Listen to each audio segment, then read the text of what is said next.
Բարև ձեզ։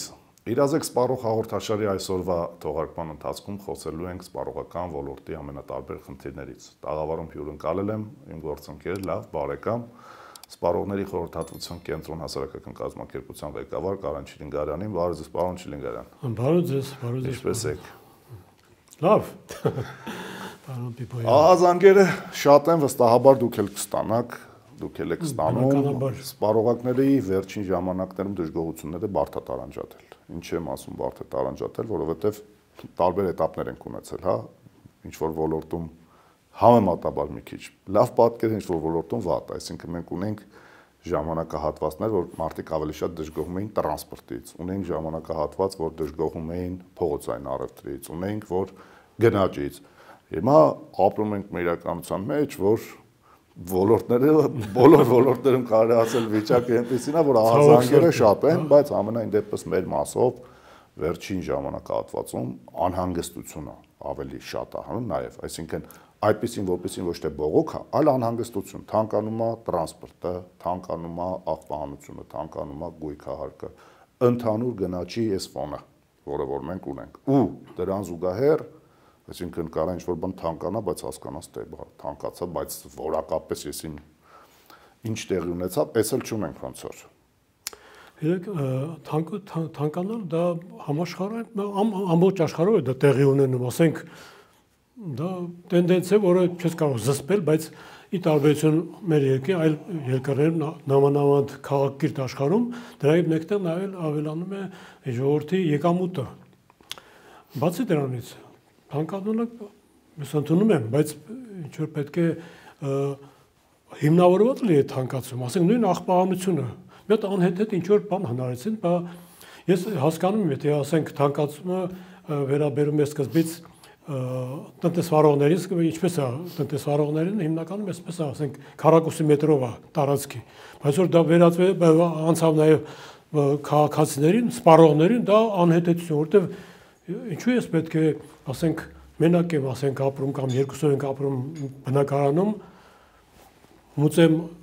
ավելի շատ, քան թե ասենք մի բնակարանում, որտեղ 5 հոգի են ապրում, բայց նույն քառակուսով են, նրանք ավելի քիչ պետք է մուծեն ինձանից։ Դա անհետեցություն է, կամ ասենք մարդ կա, ասենք երկու բնակարան ունի, միտեղ ապրում, միտեղ չի ապրում, բայց ստիպված պետք է բնակարանի համար էլ վճարել, որտեղ դա քառակուսի է։ Այսինքն ծառայություն չստանալու ես պետք է վճարեմ։ Դա անհետեցություն է կարելի ասել։ Նույնը տրանսպորտի թանկացումը ասենք, ես ընդունում եմ տրանսպորտը պետք է թանկանալ, որտեղ տեսեք շարժակազմերը փոխվել, ավելի ժամանակակից, բայց ծառայության մատուցման ձևը չի փոխվել։ Գիտես որ մենք միասին դեր աշխատանքային խմբի անդամներ ենք նախկին քաղաքապետարանում քննարկումներին ենք մասնակցում տրանսպորտի բարելավման, թե ինչպես է լինի, ինչ է լինելու վիճում ենք եւ այլն, բայց ինչ որ բան արվում էր։ Իսկ հիմա իրանք իրենցով են անում, մեզ էլ չեն հրավիրել, տեսնեն։ Ես ներողություն եմ խնդրում, չեմ ընդհատում, մի անգամ հրավիրեցին, հետո հասկացա, որ կարևոր իրանք ոչ թե միջոցառում էին արել, որ բան քննարկեն, այլ միջոցառում էին արել, որ կադր ստանային, որ տեսեք կանչել ենք, եմ որ սկզբից իրանք այդպես անգամ նստել են, հենց որ այդ օրն եմ ասել, շնորհակալություն գալիչկայի համար է, բայց տեսեք, այս թանկացումը որ ասում եք, ես այս օրինակը միշտ բերում եմ, որ մեր քաղաքացիների համար է լինի պատկերավոր։ Այդ եկամուտների չաճելը բերում է նրան, որ գնաճ բառից մենք սկսում ենք սարսափել։ Մինչդեռ ինչ որ տոկոս գնաճի տնտեսության համար լավ է, տնտեսությունը որպեսզի շնչի, այդ գնաճը պետքա լինի, այսինքն երբ որ փորձագիտական հանրույթը ասում է, որ նորմալ է ինչ որ բաներ, որ գնաճ ունենանք, տենդենսն է, շատերի համար մնում ենք չհասկացված ինչի, որովհետև այս պարզը չենք բացատրում, հա, այս պետք է ասենք, եթե մենք ունեինք 100,000 դրամ եկամուտ, ծախսում էինք 100,000 դրամ, հիմա եթե պայմանական ունենք 2% գնաճ, մեզ պետք է 102,000 ծախսենք։ Եթե մենք աշխատենք այս ընթացքում 105,000 դրամ, մեր կյանքը մի բան էլ կլավանա։ Մեր կյանքը վատանում է, որովհետև մենք շարունակում ենք աշխատել 100,000, բայց դառնում է 102,000։ Նույն էս աղբահանությունը տեսեք, որ դուք ասեցիք, միանգամից այսպես ասած ճակերտավոր փորձագետները, որոնք փորձագետի դիմակի տակ եկել էին փաթեթավորելու հա քաղաքային իշխանությունների այդ որոշումը, ասում էին աշխարհում ընդունված պրակտիկաներից մեկը անձն է, մեկն էլ քառակուսի մետրն է։ Հա ոչ մեկ հակառակը չի ասում, այո, արտադրական տարածքի համար քառակուսի մետրն է եւ նորմալ է։ Արտադրականը այդպես էլ եղել է, այսինքն այնպես չի, որ դուք կներեք գյուտ արեցիք, այս վճարման համակարգին եկաք ու խնդիրը լուծեցիք, հա, նոր համակարգով։ Այդ համակարգը կար, այն մյուսն էլ առանձին էր գործում։ Ընդհանրապես որոշեցիք գնաճի սոուս տակ, թե ինչ սոուսով եք, անունը դրիք, ձևն եք փոխել, բայց իրականում արեցիք գնաճ, այսինքն նույն ձև կարեք անձով գնաճը ապահովեիք ու կլներ ոչ թե կրկնակի երակի, այլ համաչափություն որոշակի պահելով եւ ավելի ազնիվ, պայմանական 5% պետք է թանկացնենք, որովհետեւ ծախսը չենք կարողանում փակել։ Ես համաձայն եմ 5% գրի 10%, 50% հիմնավորում կարող է ներկայացնել, բայց ոչ թե օդից հնարած, բա քառակուսի մետրով, բայց ախր չէ՞ իմ աղբը չավելացավ այդ ընթացքում։ Նույնը մնա, բայց ինչի պետք է հիմնավորում որ ասացիք, դուք հիշեցրեցիք, ես մոռացել եմ, եթե անկեղծ վերջին հարցազրույցներում երբևէ չէի օգտագործում, բայց հիշեցրեցիք առիթեր հանրային տրանսպորտի հետ կապված 14-15 թվերից քննարկումներ ունեցել ենք, գիտեք, նախկին իշխանությունների, քաղաքային իշխանությունների օրոք, եւ ամեն անգամ երբ որ մի հատ նոր չափորոշիչ չէին բերում, որը հասկանում ենք, որ գնաճի վրա է ազդելու, ասում էինք հələ հոп, եկեք հասկանանք մեր այս չափորոշիչը պետք է, թե պետք չի, կարողա պարզում ենք սոցիալական այնց բևեռացված վիճակ կունենանք, որ հա լավ է այս չափորոշիչը որ դնենք, բայց կարող է ինքը գնաճի վրա այնց ազդեցություն ունենա, որ մենք պարզապես այս չափորոշիչից այս փուլում հեռու մնանք, անցումային գնանք ինչ-որ բանի։ Ու ես հիշում եմ իմ տրամադրությունը երբ փոխվեց, իրապես փոխվեց, երբ որ այդ թանկացնող կոմպոնենտների զուգահեռ միջազգային խորհրդատուն, երբ որ արդեն բերեց նոր ցանցը, մենք տեսանք, որ տրանսպորտային ոլորտում նաև ծախսերի նվազման կոմպոնենտ ունենք։ Ինչի ունեինք, որովհետև շարժակազմեր նվազում, որովհետև կիլոմետրներ կարճանում։ Հիմա քաղաքային գործող իշխանությունները այս նվազեցնող որևէ կոմպոնենտ չեն բերել, որովհետև որ բերեին, այս ինքնարժեքը կարող է պարզվել, որ այնքան չնչինա թանկացել, որ օրինակ պայմանական ասեմ, հա, արտոնյալ բոլոր խմբերը որ հանենք, թողենք ու հիմնական օգտվողներին որ հանենք, թողենք մենակ քիչ օգտվողների համար թանկացված վիճակ, կարող է պարզվել լրիվ բավարարել այս ծախսը փակելու համար։ Բնականաբար, ի վերջո օդից հնարած ինչ որ բիզնեսի հետ չեն խորհրդակցում, այսինքն անմրցունակ պրոդուկտ են արտադրում ու ես միշտ այս հարցը տվել եմ քաղաքային իշխանություններին, ասել եմ ձեր թիմ կա մեկը, որին որևէ բիզնեսմեն, եթե տրանսպորտային բիզնեսով է զբաղվում, հա, լոգիստիկա կլինի, թե քաղաքային, որպես մենեջեր իրեն փող կտար, ասել արի կառավարի։ Ոնց է ստացվում, որ ամբողջ Երևան քաղաքը պետք է կառավարեն մարդիկ եւ մոտեցումներ, եթե արդեն անձերից է կտրվենք, որոնք որևէ բիզնեսի համար առարկայական քննարկման չէին դառնալու։ Այսինքն դուք աշխատանքի չեք ընդունի, բայց ինքը այսօր որոշում է կայացնում ձեր փոխարեն։ Ասեք, ես շարունակեմ այդ միտքը, ուրեմն թանկացում, ախր այնպեսի անհետե ձևով սկսեցին, միանգամից 300 դրամ հայտարարեցին, սկսեց ասել որ սեպտեմբերին պետք է լինի անցած տարի 24 թվին, հետո տեսան չեն կարողանում ինչ տաղավարել, հետո ընդվզումներ սկսվեց բնակչության մեջ ու դա ճիշտ մոտեցում էր քաղաքացիների մեծ սպառողների, որտեղ տեսեք, ես միշտ համեմատում եմ Վրաստանի հետ, իրենք ասում են զարգացած երկրներ եւ այլն, պետք չի շատ հեռու գնալ այն երկրի հետ պետք է համեմատենք, որոնց հետ մենք մոտավորապես մի ձև ենք, նույն երկրից ենք անջատվել խորհրդային։ Չեմ ընդհատում, ասում են Վրաստանում քաղաքական բյուջեն շատ է, ես իրենց բազիցիան եմ ասում, որ այս դիրքերից հիմնավորեք։ Չէ, ես Վրաստան դե հաճախակ եմ լինում, ես այնտեղ ունեմ 10 թվից մտցրել եմ այդ համեկարգը, նույնիսկ հետս բերել եմ այդ իրենց օգտվում եմ ես այդ մետրոմանին որ կա, չէ, մեկն եմ բերել սխալ է։ Մետրոմանին ես էսպես մի հատ բան ունեմ, քարտ ունեմ։ Դրա միջոցով ուրեմն դու լիցքավորում ես, ես հիմա էլ ունեմ, ու մի լիցքավորված է։ Տարիներ անցնի գումարը մեջն է մնում։ Երբ գնամ կարող եմ վճարեմ, անցնեմ։ Ու ինչն է հետաքրքիր։ Մեկ անգամ վճարելով դու ժամուկես տեղ փոխի անելու ագետից բեկետ ես հասնում։ Մեզ մոտ անհետե ձևով մտցրեցին մի հատ տոմսային համակարգ Telcel-ի միջոցով ու ինչն է անհետեցությունը, գիտեք, իմ գումարը ինչու՞ պիտի կորչի։ Սկզբից 1 ամիս էին տվել, հետո 1 շաբաթ, հիմա 3 թե 4 օր են տվել, հա։ Իմ գումարն է, ինչի՞ պիտի։ Օրինակ ես տեսեք, ես ունեմ անցյալ տարի եմ գնել այդ Վիեննայում, նույնը ունեմ, ասենք, բանում, Բրյուսելից գնացել, տարբեր տեղերից։ Այս տոմսը չի կորում։ Երբ որ գնամ այնտեղ, երբ որ գնամ, կարող եմ օգտագործել։ Իմ գումարը ինչի՞ պիտի կորի։ Telcel-ի ինչ դարա, որ իմ գումարը պիտի շորթի։ Իրացնի, յուրացնի։ Չէ, ինչի է ասում, իրենք միշտ փորձում են միանշանակ ավելնացնել ապաշնոր կառավարման հետ գործ ունենք։ Երբ որ մենք քննարկեցիք, դուք բերեցիք Վրաստանի օրինակը, Վրաստանում միջազգային փորձագետներն ու խորհրդատուները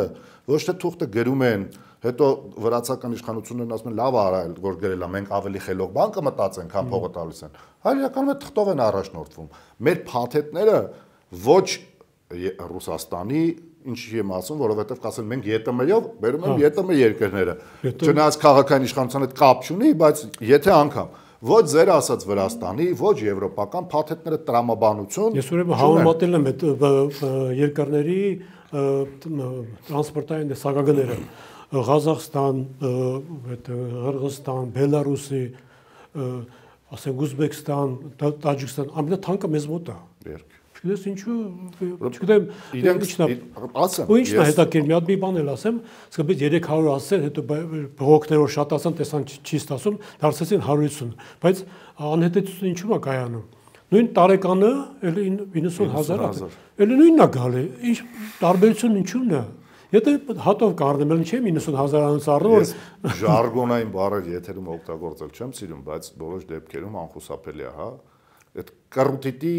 նուրբ արվեստն է, երբ որ իրենք փաթեթներին ձեռ չեն տալիս, ասում են, մենք 300-անոց տոմս չենք էլ ունեցել, ուրեմն 10 հատանոց տոմսը 2200 դրամ է, նախատեսած է 2200, այսինքն պարզ է, չէ, որ մեկը պետքա 10-ից մի քիչ տան գլներ, իրանք ասում են դա մեկ չէ, դա 3 ուղևորա փոխադրում էր, այսինքն իրանք մտածում են, որ հասարակությանը անընդհատ իրենց քարոզչական թեզերով կարող են խաբել, բայց փաստացի մենք արձանագրում ենք կառավարման խնդրեմը։ Ավելին, այս կառավարման խնդրեմը մենակ այնպես չի, որ քաղաքային իշխանությունների դաշտում է։ Երբ որ մենք նայում ենք, թվում է, հա, բարեփոխում ենք տեսչական համակարգերը, բարեփոխում ենք օրենսդրությունը, այսինքն զուտ տեքստերը, որ լսենք սպառողների իրավունքների պաշտպանության ոլորտում, հիմա կենաց գրենք, թե ինչ հայտարարություններ են արվել, հա, այս կարող է թվա, որ ասենք մնում է միայն հայտարարություն, բայց իրականում եթե սպառողների իրավունքներ տեսնում եք, թե ինչպիսի բողոքներ կան, ինչ է կատարվում, զգում ենք, որ հակառակ սպառողը ավելի անպաշտպան է դառնում մեր երկրում, որտեղ նախկինում գոնե ինչ-որ ձևով պետական կառույցները կարողանում են, ասենք, միջամտել սպառողին ինչ-որ ձևով օգնել, իսկ հիմա դա չկա։ Արդեն օրենքի սահմաններում նույնիսկ չեն կարող միայն միակատյան, ինչպես գիտենք, դա դատարան է, որտեղ պարզ է սպառողը չի դիմի 10,000 կամ 50, նույնիսկ 100,000-ի համար դատարան չդիմի, որտեղ դատարանում դա մի տարիներ է տևում, ինչ որ այդ հարցերը լուծվում է կամ չի լուծվում։ Այնպես որ այդ խնդիրը կա ու Մենք ժամանակ մենք միասին պայքարել ենք դրա համար, որ ինչ-որ մի կառույց ստեղծի, որը կարողանա սպառողի իրավունքները ինչ-որ ձևով, ասենք, արբիտրաժային ինչ-որ թվացել հիմա արվում է, տեսեք, բայց ես չեմ խոսափում, ես մրցակցության պաշտպանության հանձնաժողովում եմ ասել, որ չի կարա մի մարմինը էականորեն տարբեր գործելավոճ ունենա մնացածներից, որովհետև լինեմ օբյեկտիվ, ինչ-որ տարբերություն ես նկատում եմ, սկսած բողոքների արձագանքից, որ գրությունով դիմենք, այսինքն որակապես մնացածների հետ ակնհայտորեն կառույցը ունի տարբերություն աշխատանքային մոտեցումներում, բայց եթե ընդհանուր համակարգը մնացած տեղերում նույն տեղն է դոփում, ինչ որ մեկը ինչ կարող անի այս ոլորտում կամ մի քանիսը, հա, ինստիտուցիոնալ լուծում չկա։ Բայց ասեմ, մեզ էլ են որոշ դեպքերում մեղադրում, ասեմ ինչ, որովհետև այս համընդհանուր վատը, որ տեսնում ենք, այն արդեն լավ բանն էլ միանգամից կանխատեսում ենք, որ չի աշխատել, ոնց որ թույլ չենք տալիս աշխատի։ Օրինակ, շատ բարդ էր իմ համար, վերջերս նախագիծ էր շրջանառվում QR կոդերի հետ կապված մակնշման, անգամ բանավոր ընթացակարգով ոչ գրավոր այս հարցը քննարկել ենք, հա։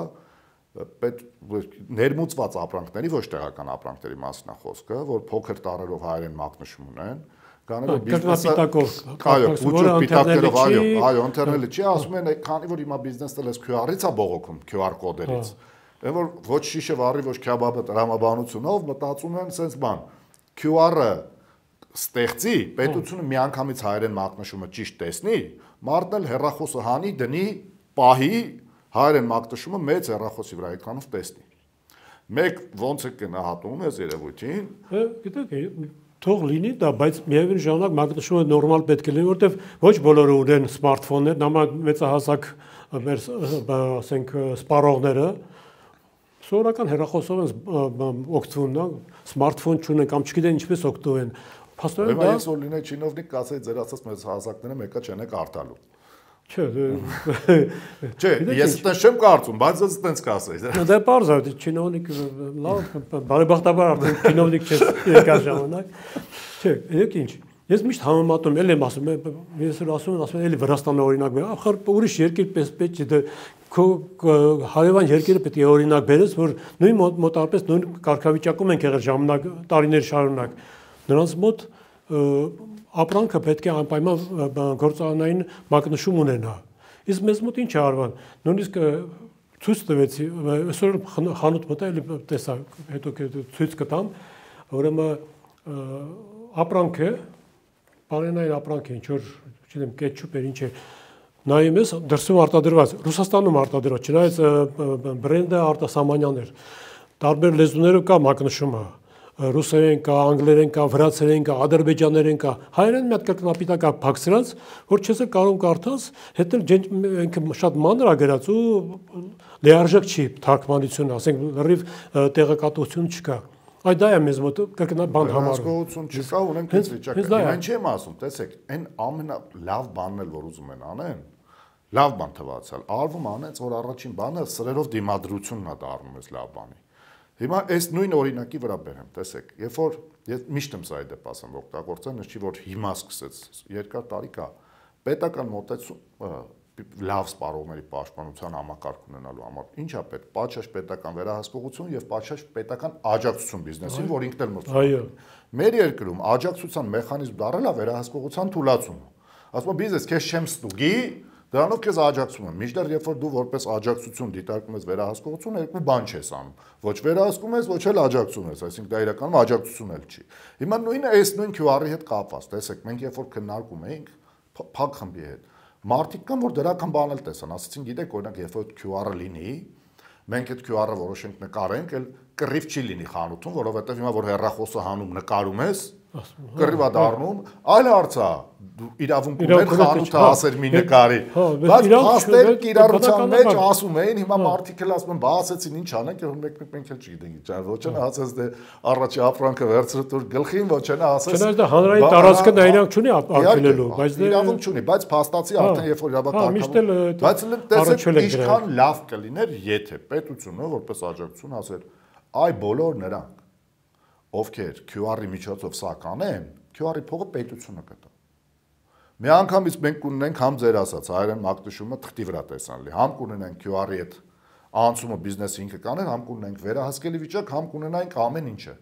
Մի հատ դետալ ընդամենը բերում էինք, մտցնում էինք այս process-ի մեջ ու դա առնում էր։ Բայց ես նաև շատ ուզում եմ մեր քաղաքացիներին իմիջիալից ասեմ, ես մեր հաղորդման հենց այս հատվածը առանձին դնելու եմ, որ քաղաքացիներն էլ խնդրեմ քվեարկել։ Այս QR-ը ստուգելը, որ ոչ թե մտնեք կարդակ, այլ QR-ով կարդակ։ Ինչ խնդիրներ կառաջացնի ձեր համար եւ կողմ եք դրան, թե դեմ ես հարցը ձեզ տալու եմ։ Ինչ եմ ասում, որովհետեւ գիտեք, ուրիշների արած գործին հեշտ են կանոն դնում, բայց շատ այսօր ՀԿ-ների նկատմամբ էլ չի որ վստահությունը մեծ է։ Մի քիչ մենք ենք մեղավոր, մի քիչ ուրիշներն են մեղավոր։ Այս անվստահության ֆոնը մի քանի կոմպոնենտ ունի, պատճառ ունի, ես ուզում եմ մեր վարքագծային տեսանկյունից քննարկեմ։ Օրինակ, երբ որ մեկը մի սխալ բան անում է,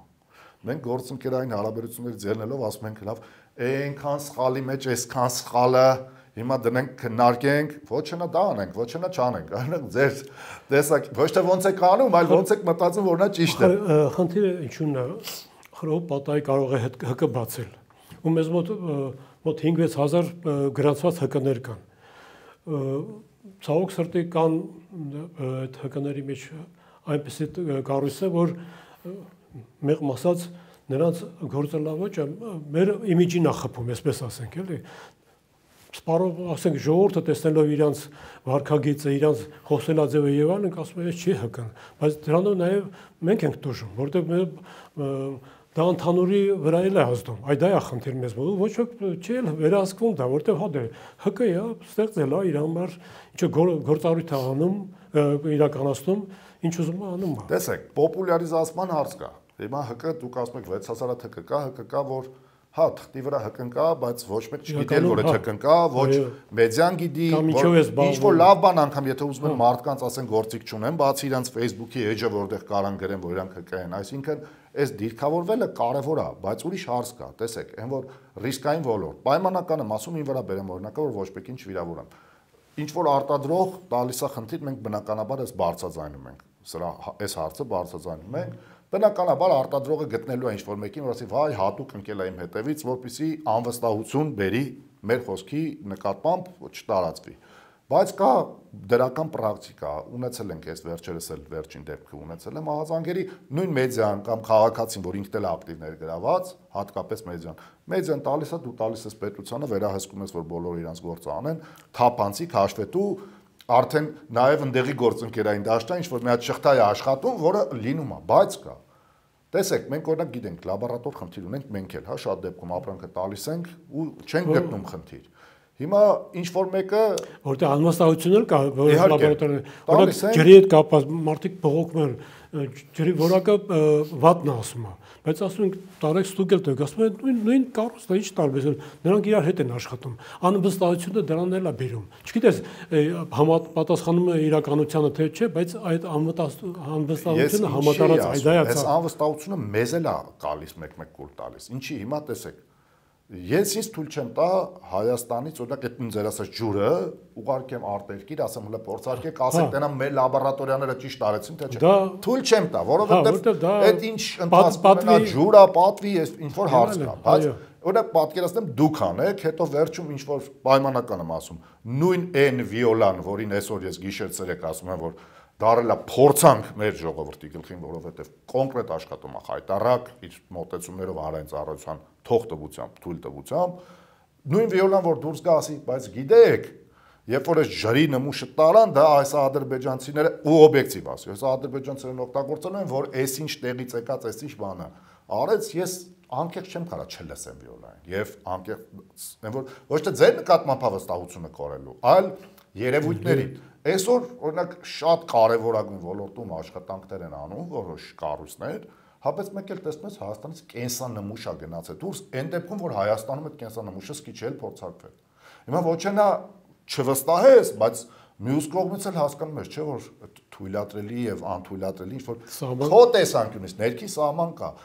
Այս հարցերը մեր հանրային օրակարգ չեն գալիս։ Ու պարզ ասեմ ձեզ, հա, ասենք մրցանակաբաշխություններ Հազարավոր հրավերներ վստահ եմ, դուք եք ստացել հազարավոր հրավերներ, ես եմ ստացել, այսօր մարդիկ գնում են ինչ-որ պարզ չեմ թափում, գումարը մուծում են, ասում են ես եմ լավագույն արտադրող, ասում են հա դու ես լավագույն արտադրողը, հետո գովազդային բնույթ կրող բանա, սիրուն բաներներ են դնում, մեծ միջոցառում։ Ասեմ, ոչ թե տնտեսվարողն է գնում, այլ իրենք են գնում։ Իրանք են գնում։ Հա, իրենք ասում են այսքան գումար դու կդառի։ Հետո ֆոտո են անում, հետո մարքեթինգային տեսանկյունից նյութեր են հրապարակվում սրա հետ կապված թերթերում կամ լրատվական ինչ-որ հաղորդման կամ ոչ լրատվական հաղորդման ընթացքում մեկը գնում ասում ես լավագույն արտադրողն եմ, ոչ այնա նստես ասես դու քեզնից ինչ լավագույն արտադրող, ոչ այնա չասես, բայց փաստացի սպառողների մի սպառ զանգված մոլորվում է։ Պետությունը կարգավորման չի ուզում գա, չի ուզում գործ անի։ Օրինակ այս խնդրի լուծում ո՞տ եք պատկերացնում։ Ավելին ասեմ, մեկ գործընկերներ, ասենք որոշ կառույցներ կան, որ գովազդում են այլ ասենք տնտեսվարողների, այն դեպքում որ այդ տնտեսվարողների նկատմամբ բողոքներ են ստանում սպառողներից, որ վատ աշխատում կամ անորակ ապրանքը վաճառել կամ չի վերանոք եւ այլ խնդիրներ կան, իսկ այն մյուս կառույցը նրան գովազդում է եւ ասում է ամենալավ Որ գործընկերներին անգամ եթե չանդրադառնանք առնվազն մեր հասարակությանը պետք է տեղեկացնենք, որ այսօր այս բոլոր տեսակի մրցանակաբաշխությունները, որոնք որ կազմակերպվում են, իրականում չափորոշիչների վրա հիմնված չեն։ Ինչ որ մեկի կմահաճույք է, եւ եթե դուք չգիտեք, պարզապես պետք է հասկանաք, որ դա կար թե դա չկար, լրիվ մեկ է, որովհետեւ դուք կարող եք տեսնեք լավագույն արտադրողը ճանաչվեն արտադրողը, որը հենց այդ տարի պետական վերահսկողության շրջանակում խայտարակ ուղղանկներ մուծել եւ կասեցում ունեցել արտադրական ցիկլը չպահելու համար եւ բիզնեսն էլ պետք է հասկանա, որ այսուհետև չի բացառվում ինչ-որ պահի Չիլինգան եւ Պիպանը ջղայնանան ու որոշեն, որ եթե ինքը ասում է, որ ինքը լավագույն արտադրողն է, ոչ մի բանից ելնելով։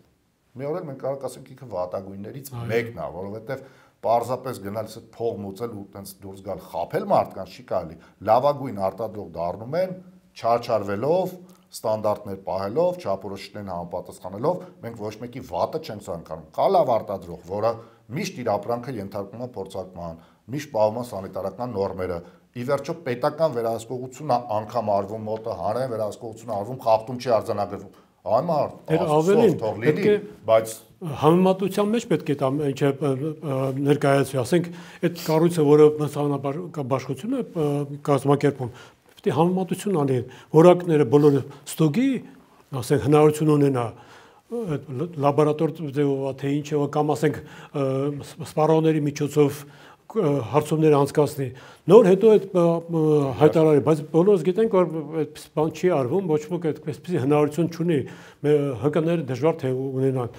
Մեր արդեն որ նշեցի, որ